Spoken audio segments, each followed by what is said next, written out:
So, welcome everyone.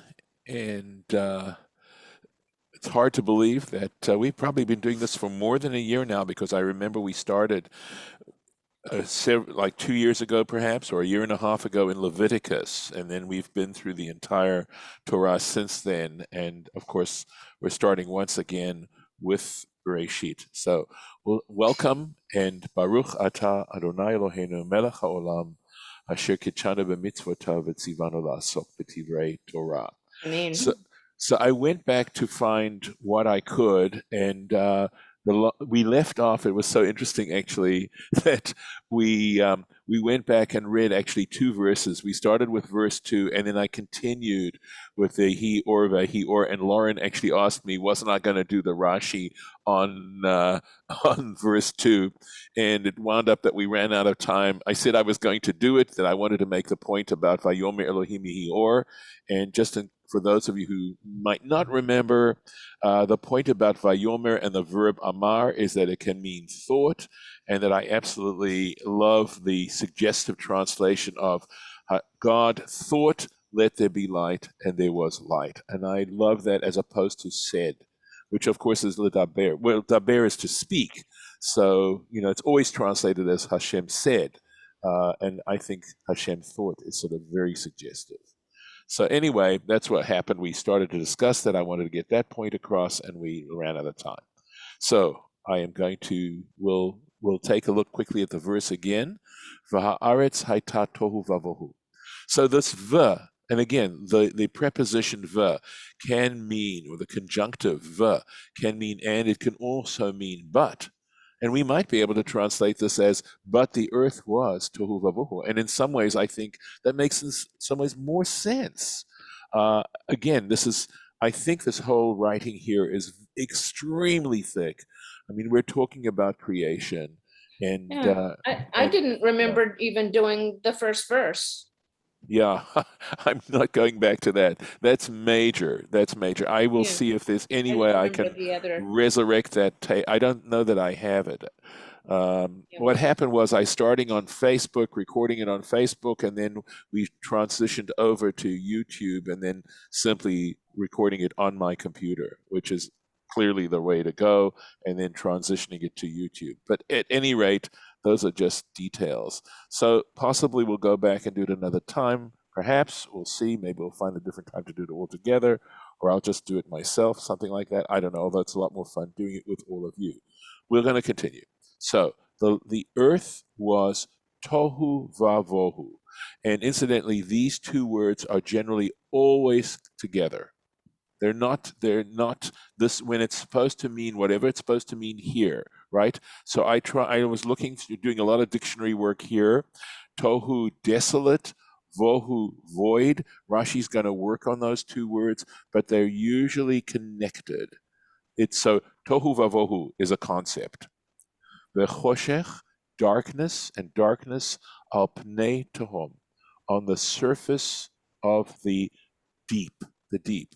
And Rashi will explain what deep are we talking about here. V'ruach Elohim. And again, does the va mean and, or does the va mean but? Right? The spirit of Hashem, right? The spirit of Elohim, merachefet al pnei hamayim, hovered over the surface of the water. This is verse 2, right? Just verse 2. So, taking a look at it. Tohu vavohu. So, tohu, he says, has the connotation or the denotation of tama or temuha, something like that. Tameh with a hey. Veshim mamun. So, tama, again, these letters here refer to the Jastrow dictionary. And the Jastrow page is divided into, there's a line that goes down the middle, and the line on the part on the left is the A side, and it continues on what I would call the B side. And so 1675, it's a page number in Jastrow where I found these words. So, Tama, to be in wonder, amazement, Shimamun, astonishment, right? She'adam tohe umishtomem, albohu shebahu. So he says that these words, I'll finish the translation, I'm sorry, that an individual is amazed and confounded on the chaotic condition in it, that it was in such a chaotic condition. So what I think is so interesting is how, we could translate this or look at this verse as simply saying, that's a descriptive of the condition of the world, or the universe, or the earth at that particular moment. And Rashi is taking it into an emotional reaction. So, But there were no people to react. no, there were no people to react, but he's saying, were you around to see it, this is how you'd feel about it, which I think is lovely. I love, the poetry, because I think poetry, part of the purpose of poetry, I think, just like with music, is to be able to touch those parts within us that are not necessarily something that one can simply state in a using regular prose, but that it appeals and somehow can speak to deep emotional, psychological, spiritual places within us.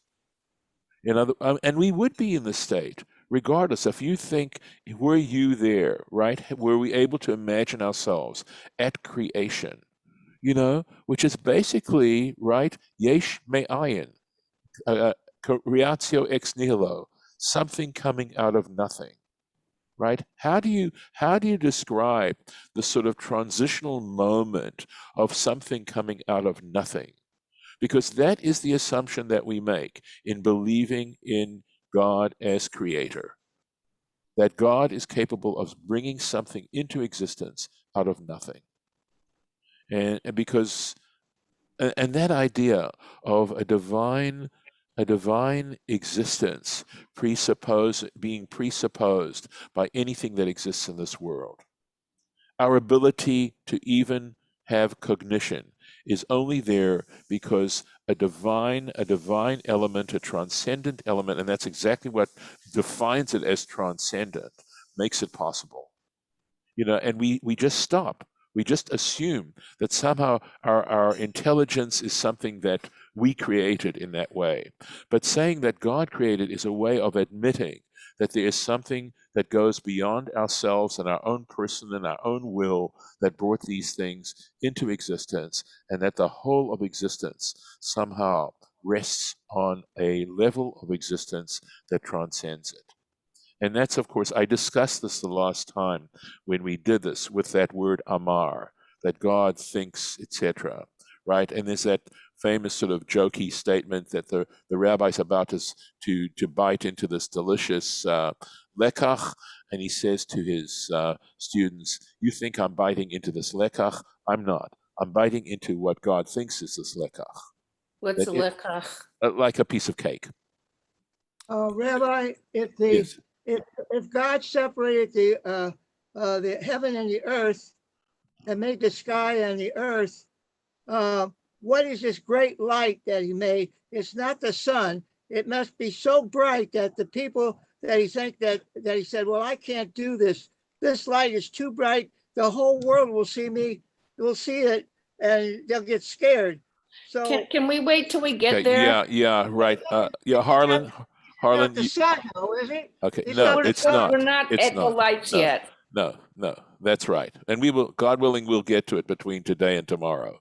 Okay, but you're right. I think you have some recollection of some of the midrashic material involved in it, but let's keep going on what we're on. Thanks. The idea of thought Yes. changes the Vayomer Adonai El Moshe Lemor. Yeah. That God thought it to Moses, who said it. Yes, to say it. Yeah. I mean, in some That ways, it does definitely change it a little bit. It's right. Yeah. Tries to describe in a different way divine communication. Yes, I agree. Let's get back into this. All right. So let's see what we're saying. Okay, we're just here right now. Tohu. So he translates tohu with this French word. By the way, there's no Yiddish here, right? Very often there's a Yiddish word that translates it. But at any rate, he says estourdissant, right? Which sounds awfully like astonishment. And I don't know. Disons, dear, to speak. I don't know. I'm just not good at medieval French. I'm not particularly good at modern French, but I have a little bit of a background. So he says, of course, that's in French. Bohu. So he says this word bohu is lashon reikut. It is. Forgive me. I'm gonna mute a second.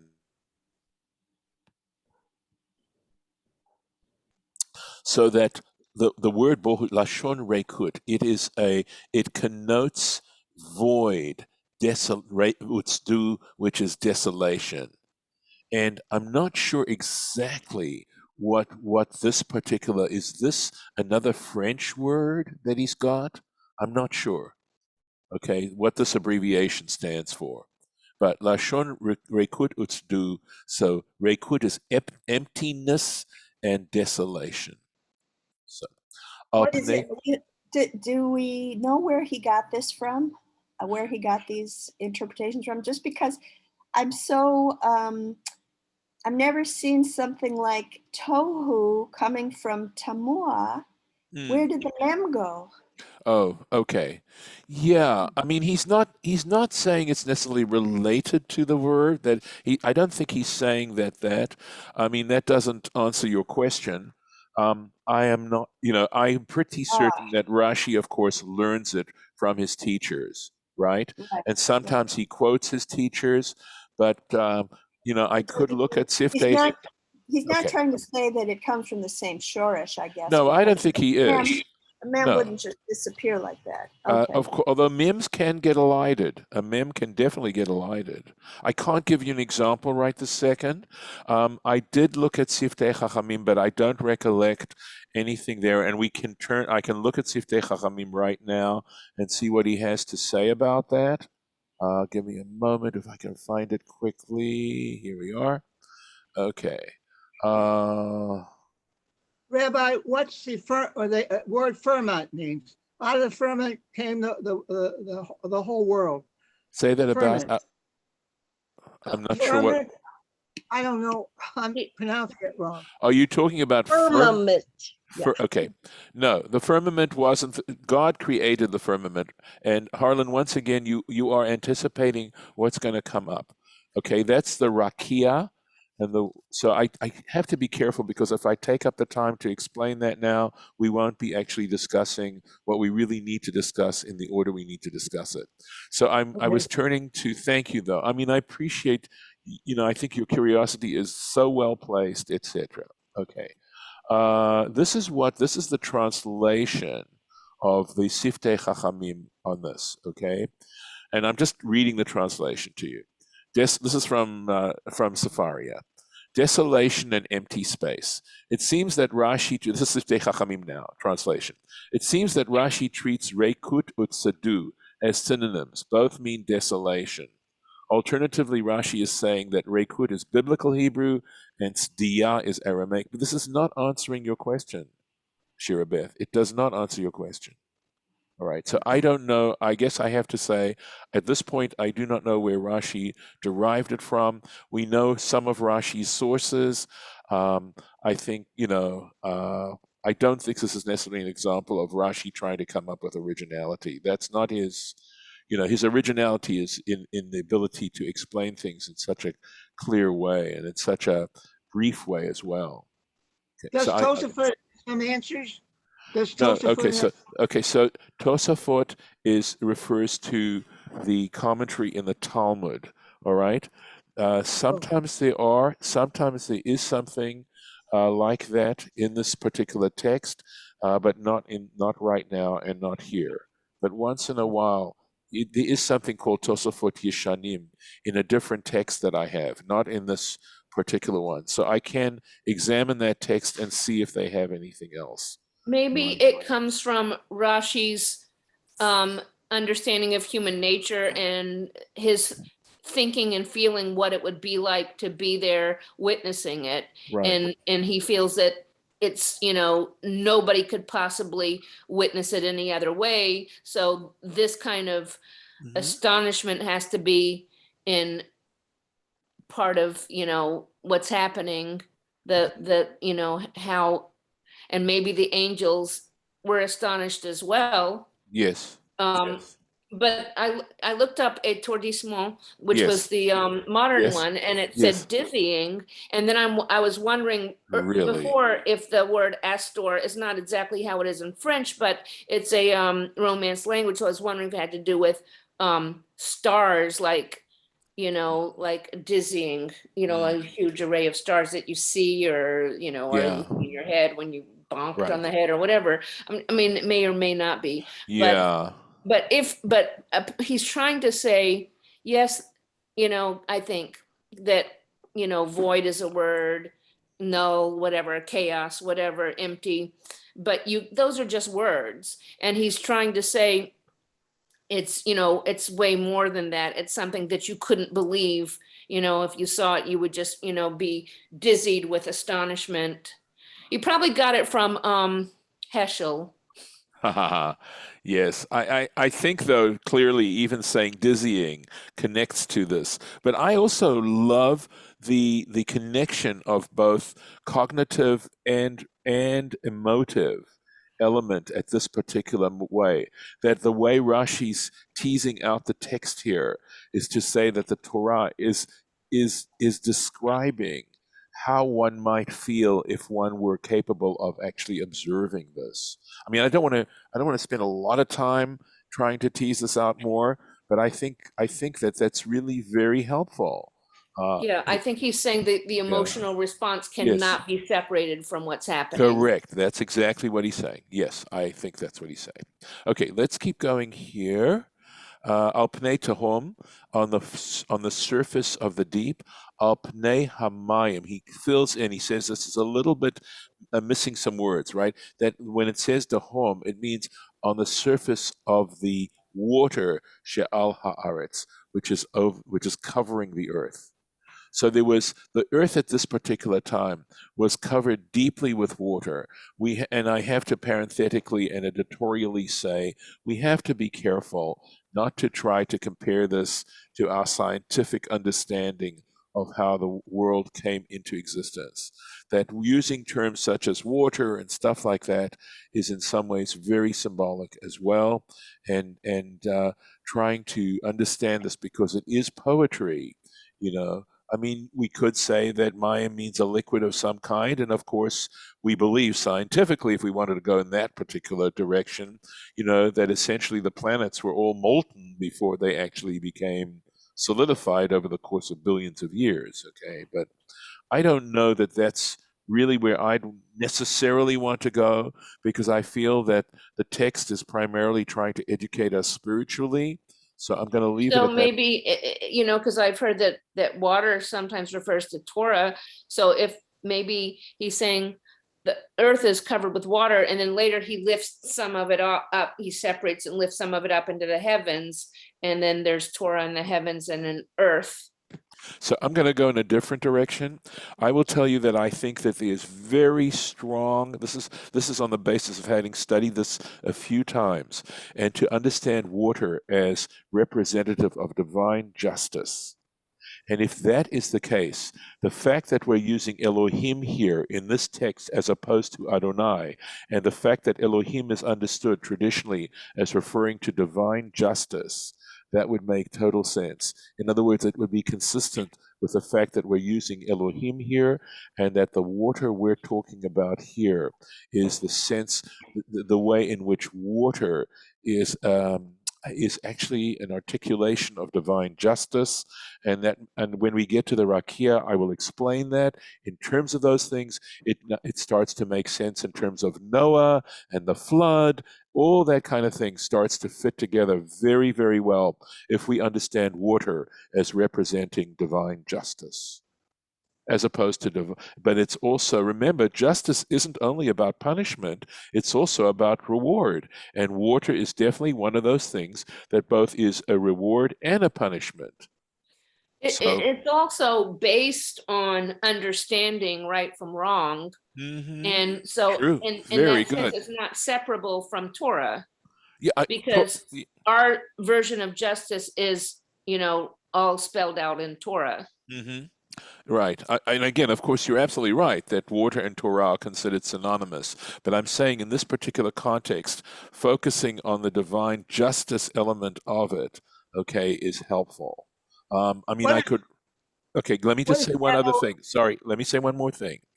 That as I've started to understand that Hashem, the Yud He Vav He, represents God's existence. At least this is one understanding that I've started to gain over this. That represents the existence of God, regardless of human cognition or not. Okay, that there's a level in which God is the ultimate existent one, and the reason why we say Eloheinu, right, our God, is that the Elohim part is that element of the divine that we as human beings can understand and relate to. And is Elohim? Does sorry, Elohim mean deity? Does Elohim mean Elohim deity? means, we translate Elohim as God. That's how we Oh, translate, or well, how gods. come the pagans also translate that Say that too? again. The pagans, the people that worship other gods, call it deity too. They call it Yeah. Elohim too. Okay, yeah, it's true because it has to do with how you relate to it. In other words, Oh, do you make it your God or do you not make it your God? Do you make oh, Hashem your God or do you make idols your God? It oh. has to do with how the importance you place on it, specifically the ultimate importance you place on it. So that is the very nature of idolatry. The very nature of idolatry is giving ultimate importance to something other than Hashem. Okay, Oh. let's keep going. I haven't even finished this verse yet. Okay, all right. So Veruach Elohim merachefet, right? And a spirit of Hashem, or but the spirit of Hashem, hovers. And he describes it in this beautiful way: Kisei hakavod, the throne of glory. Now we need to pull this apart a little bit. Okay, so a throne represents divine, it has to do with sovereignty, and the reason why it's a throne has to do with permanence and stability, right? So that's what a throne, I don't know what I just did here, that's where a throne, the symbolism of a throne. And kavod, glory, represents divine presence. It's a synonym for the divine presence. So in other words, that the presence of, despite, look at the contrast, right? We've got this unbelievable sort of jumble of stuff of matter coming into existence, right? And at the same time, there is the sense of the divine presence, right? And sovereignty. And the sovereignty has to do with control, right? And justice, etc. So, omed ba'avir, it stands in the air, umerachef, and hovers over the surface of the water. And again, if water refers to justice, the connection of water to the divine throne makes sense, right? Okay, so but let's keep going with this Rashi, right? Beruach piv, in the breath of the mouth shel Hakadosh Baruch Hu, of the Holy One, blessed be He. And again, I would have to say, what do we mean when we say Ruach Piv, right? So we know that either Ruach means spirit or wind, but we're talking about something that is spiritual and non-substantial or relatively insubstantial. Right? So we're saying, I think if I were to try and put this all together, I would say that there is this deep sense of divine guidance, justice, presence here all the way, maybe to say the word pervading is wrong because it's saying it's hovering over the surface. So it's not identifiable, but it's somehow very present there in this way. Amrat. Okay, but so we've got to go with another word, right? That it's by the spirit of the mouth of the Holy One, blessed be He, uva ma'amaro, and with his, again, ma'amaro. Ma'amar is a word, a statement, or thought, not usually used in that sense at all. Usually ma'amar is a spoken statement. Okay, and look at the description here. Keyona, like a dove, hamerachefet al hakein, that is hovering over its nest. And there we've got av kuv teir or something, right? So again, trying to pull out and tease out what this is talking about. What is this metaphor? What's it trying to get across, right? A dove, right? You think of a dove as being something we know, of course, sort of a universal symbol of peace, right? And I think there is that sense, right? We know of the dove from the story of Noah, right? That the world is back in shape again. Okay, hovering over its nest. Well, what's that saying? What's that saying? Protecting, Say that again. protecting. Right, It's, and caring, yeah, and deeply that's how peace caring. happens. Peace Yes, happens through protection and through and feeling caring. protected and Right. cared. Yeah, Yeah. for. Right. And to describe God in this way is such a beautiful, way to describe God's relationship to the birth of the world, right? Which is the nest. The nest is the place where the hatchlings, where the eggs hatch into hatchlings, right? And they require such care and such nurturing at this particular point because basically the world is helpless at this point. It isn't in operation, right? This is all before God does the very first act, which of course is Yehi Or. There we go. Vayomer Elohim Yehi Or. Elohim thought or said, let there be light, Vahi Or, and there was light. So we've gotten through one verse of Rashi, and we've gotten through 2 verses of Torah here. It's just so dense. It is incredibly dense stuff. So I'm wondering whether I should go on. I've got like 3 minutes. All right, let's go on a little bit. Vayar Elohim. Elohim, this is from the verb ra'ah.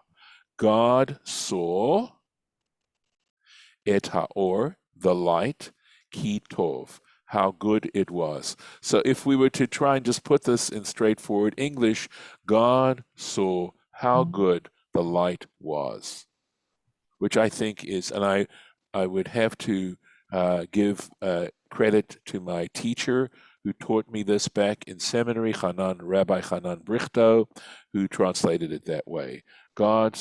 He didn't like the translation, God saw that the light was good. He didn't like that. He didn't think that was real English. And he translated it as God saw how good the light was.